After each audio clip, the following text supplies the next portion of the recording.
우리나라 지금 건강보험에서 수가제도가 행위별수가제하고 포괄수가제를 좀 혼합해서 사용하고 있는데, 지금 저도 취재를 하다 보면 이렇게 의사 선생님들 말씀이 이제 그 수가 문제가 굉장히 좀 한 이슈지 않습니까? 건강보험도 이제 고갈되는 것도 시간 문제고. 그래서 지금 심지어는 박미수 차관이 영국처럼 총액계약제 같은 얘기도 나오고 있고, 그게 어느 정도 현실성이 있을지 모르겠습니다만 얘기까지 나오는데, 이런 필수 의료 관련해가지고 특히 내과, 외과, 산부인과, 소아청소년과 이런 수가 제도를 현행 대비해서 좀 어느 정도 개선을 시켜야지 좀 필수 의료 이탈을 좀 막을 수 있는 건지 궁금합니다. 박민수 차관께서 총액계약제 그런 얘기를 했다라고 하면은 그거는 관료의 입장에서는 그런 생각을 할 수 있을 것 같아요. 왜냐하면 이게 이제 버젯 커졌잖아요. 그 전체 예산이 커지고 그러다 보면은 관리하는 입장에서는 행위별 수가제가 굉장히 어려워요. 이거를 통제하기가 어렵고, 또 행위별 수가제가 양상하는 거는 필수적으로 좀 과잉 진료를 양상하는 면이 없잖아요. 그렇죠. 있습니다. 기급여를 좀 양산하고 그런 것도 있고, 그렇긴 하지만 이거를 총액계약제로 놓는 거는 또 다른 문제가 있어요. 그거는 사회주의 의료에서는 그것이 가능하긴 한데, 우리 같은 이런 시스템에서는, 자유시장 쪽에서는 총액계약제로 하는 게 글쎄 그게 바람직할까, 시장에서 받아들여질까라는. 우리나라는 지금 민간 쪽에는 거의 80%죠. 거의 70~80%. 그렇죠. 우리는 민간 의료가 80%가 넘죠. 예. 이제 총액계약제라는 것이 도입을 한다면은, 예를 들어 군병원이라든지 보훈병원 이런 데는 가능할 것 같지만, 그건 왜냐하면은 설립 자체가 공공기금이 들어간 곳이잖아요. 그런 데서는 그런 것이 가능할 수 있을 것 같은데, 자기 자본을 들여가지고 자기가 설립한 곳에서 국가가 총액계약제를 운영한다, 못할 건 아니지만 그 총액계약제가 지금의 의료 문제를 해결할 수 있을 거다, 그거는 좀 다른 얘기가 같고, 그러니까 문제의 초점이 예산, 그러니까 전체의 건강보험 재정을 어떻게 활용할 것인가가 초점일지, 아니면은 지금 얘기하는 필수 의료 분야 그런 부분을 활성화시키기 위한 개선에 초점이 될지에 따라서 다른데, 그걸 개선하기 위할 거라면은 총액계약제는 안 맞을 것 같고요. 개선할 것 같으면은 약간의 포괄수가제를 도입하는 건 저는 이해는 해요. 포괄수가제를 약간 도입하는 건 지금 왜냐면 우리가 이제 포괄수가제 도입하는 것들이 좀 있었거든요. 맹장이라든가 사도이와 이런 데서. 그렇다면 이런 포괄수가제를 지금까지 도입을 했을 때 과연 어떤 장점이 있었고 어떤 단점이 있었는지 지금쯤 한번 우리가 좀 피드백을 받아볼 만하고, 그거를 좀 더 확장시킬지 아니면 축소시킬지에 대한 논의도 한번 있어 봐야 되는 것이죠. 분명한 거는 지금의 행위별 수가제 속에서는, 지금 이 시스템에서는 어떤 행위든 많이 하는 게 중요하지 어려운 행위를 하는 것이 중요하지 않게 세팅이 돼 있어요.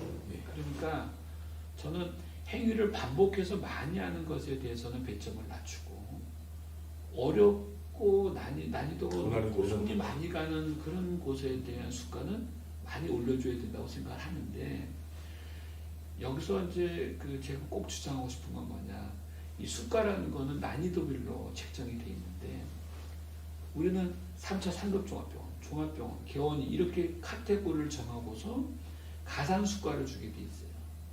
가산 수가. 그러니까 똑같은 행위라는데도 종별에 따라서 수가를 더 주고 말고 하는 논리적 모순에 빠진 거예요. 그거 왜 그런 거죠? 그거 같은 행위를 하는데. 그게 이제 처음에 할 때 종별의 투자 그 주축인데 GND피설인데, 아무래도 3차 상급 종합병원 하려면 연구도 해야 되고 인력도 많이 쓰고 그런 취지에서 가산을 줬던 것 같은데, 그런 것을 통해서 어느 정도 규모가 세팅이 되고 나면은 지금은 그러면 안 된다. 그 이야기는 뭐냐면은 3차 상급 종합병원을 해서 왜 중증질환이 아닌 환자들도 많이 보냐 하면은, 보면 볼수록 가산수가가 높기 때문에 손해가 안 나요. 아이러니하게도. 그러니까 3차 상급 종합병원이 경증 질환을 보면 볼수록 손해가 나는 구조로 가야 되는데 경증이건 뭐건 다 많이 받을 수 있게 해놨단 말이죠. 많이 보면 볼수록 많이 보면 볼수록 뭐든지 많이 보면 볼수록 돈이 질이 아니라 양이군요. 지금 그렇지. 완전히. 지금의 우리 수가제도는 완전히 양으로 승부를 걸게 하고 양이죠. 있다는 거지. 그래서 저의 얘기는 중증 질환에 대한 부분은 지금보다 더 높게 주고 경증 질환은 더 낮게 줘라.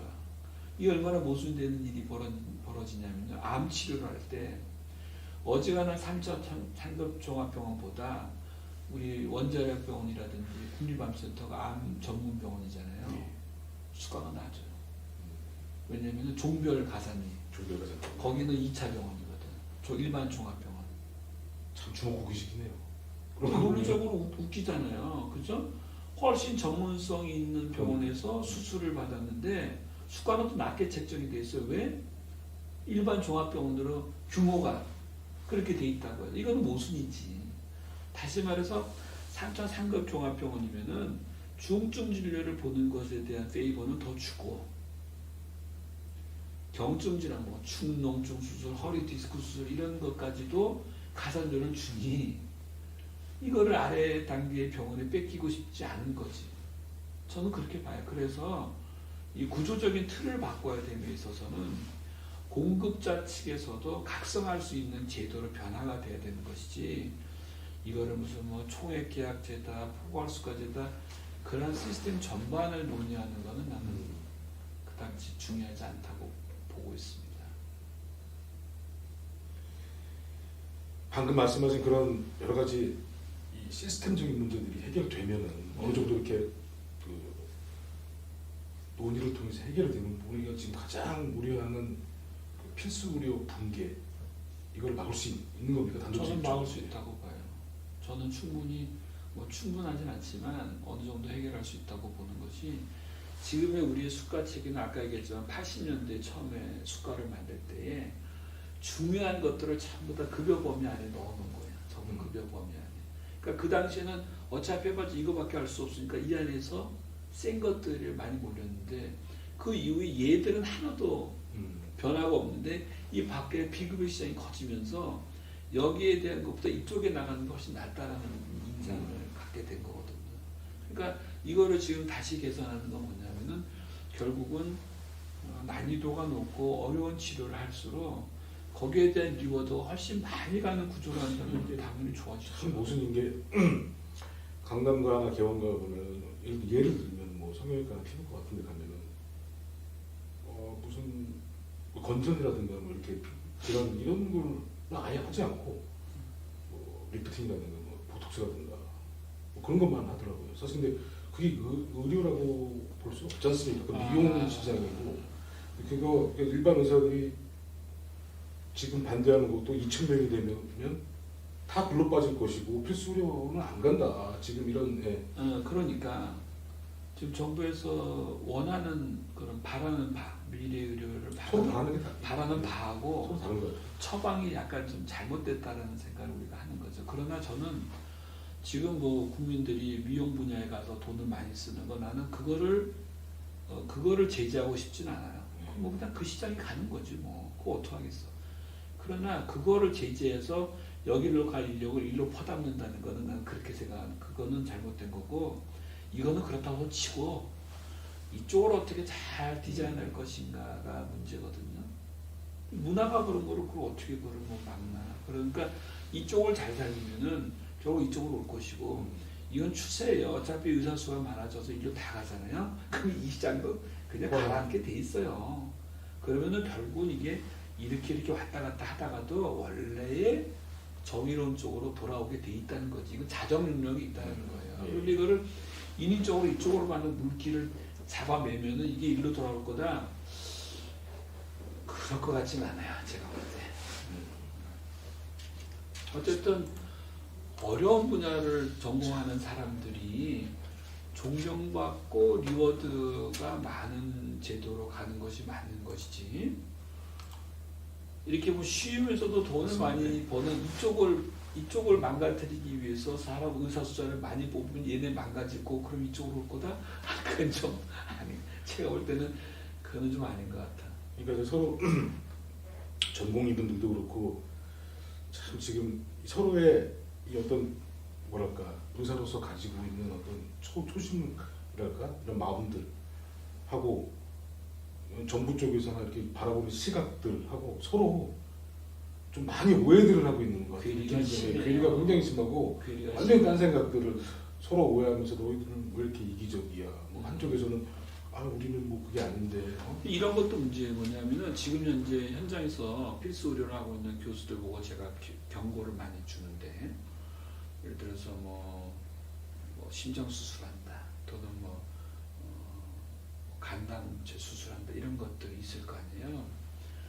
근데 이제 이 교수님들이 자기네는 이게 굉장히 그 존경받고 하여튼 뭐 사회적으로 뭐 받을 줄 알고 했는데 지금에 와서 보니까 이게 뭐 날밤을 새서 해도 그 수가가 얼마 되지도 않고 그러니 병원에서부터 받는 급여는 적은데 다 이러면 괜찮은데 눈을 돌려서 밖을 보니까 밖은 쉽게 돈을 잘 번다는 거야. 그럴 때 이 교수들이 제자들이 왔을 때 학생들이 나왔을 때 그럼에도 불구하고 우리가 이 자리를 지켜야 돼 그런 어떤 사명감을 얘기를 하는 게 아니라 푸념을 많이 했어.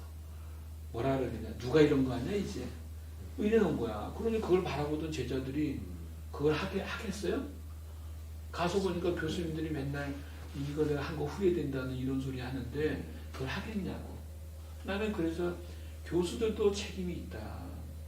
자기네들이 전공했지만 물론 이제 그런 푸념은 사실은 자기 자랑도 좀 있는 거야.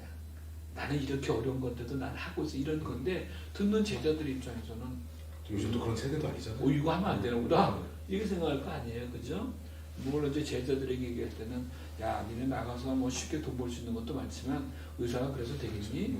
그래도 우리가 참고 이렇게 뭐 해야지. 근데 이런 걸 얘기를 하기에는 수가 체계나 이런 게 너무 열악하고 뭐 소송은 잘 걸리고 이런 환경이 있으니까 그런 이야기가 안 나오는 거고 자기네들 스스로도 걸핏하면 입으로 후회한다고 하니 제자들이 그게 가겠냐고. 맞습니다. 그러니까 그런 것부터도 좀 개선을 해야 된다네. 그래서 교수님들한테도 그런 소리 많이 해요. 당신네들 농담처럼 하는 그 말이 제자들의 인생을 결정질 수 있다. 굉장히 조심해야 된다는 소리 하는데 워낙에 그 분야가 우리 교수들이 그렇게 푸념을 할 정도로 많이 좀 죽어 있는 건 사실이니까 그걸 또 뭐라고 할 수도 또 없긴 없더라. 그렇죠. 자, 교수님 말씀 듣다 보니까 하루 종일 인터뷰를 해도 네. 계속 좋은 말씀 많이 해주고 계신데 시간도 좀 많이 지난 것 같고 마지막으로 하여튼 오늘 인터뷰 의대진공 사태 관련해가지고 지금 뭐 환자들도 불편한 거는 말할 것도 없거니와 지금 뭐 정부하고 의료계 대치가 거의 뭐 폭주기관처럼 서로 달리고 있습니다. 네. 의료계의 어떤 큰 어른으로서 좀 그래도 이 정부하고 의료계 네. 쪽하고 뭐 여러 전공들 마찬가지고 좀 이렇게 당부하고 이 정도는 싶은 거 맞습니다. 조금씩 좀 네. 양해를 좀 양보 뭐 이런 거를 좀 정부에 드리고 싶은 말은 네.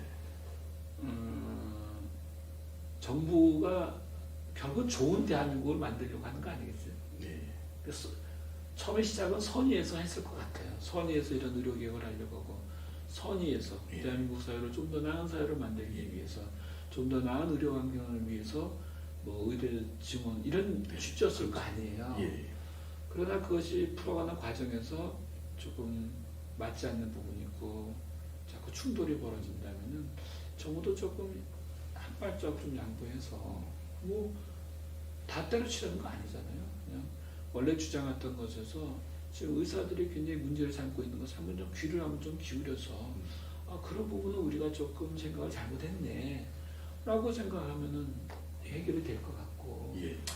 의료계도 저는 뭐 아까 그런 말씀들을 하셨는데 시작서부터 그냥 다 그냥 던져버리고 1월 달에 의료계 그 지도자들 앞에서 강의를 한번 할 때 뭐라 그랬냐면은 곧 또 한 번의 시련이 올 텐데 그때 전공의와 학생들이 파업하거나 휴학하는 이것이 제 일선에 나오지 않게 해달라고 그랬어요. 그거는 정말 마지막에 가서 안 될 때 하는 거지 시작서부터 그렇게 하는 거는 굉장히 모양새가 좋지 않다라고 했는데 의사협회가 손을 쓰기도 전에 나가버렸어.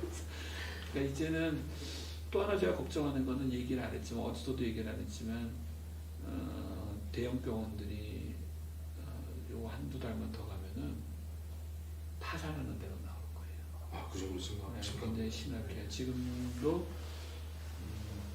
대학병원 가운데 상당수의 병원들이 그동안에는 경영 성적이 안 좋은 시점에 들어왔었거든요.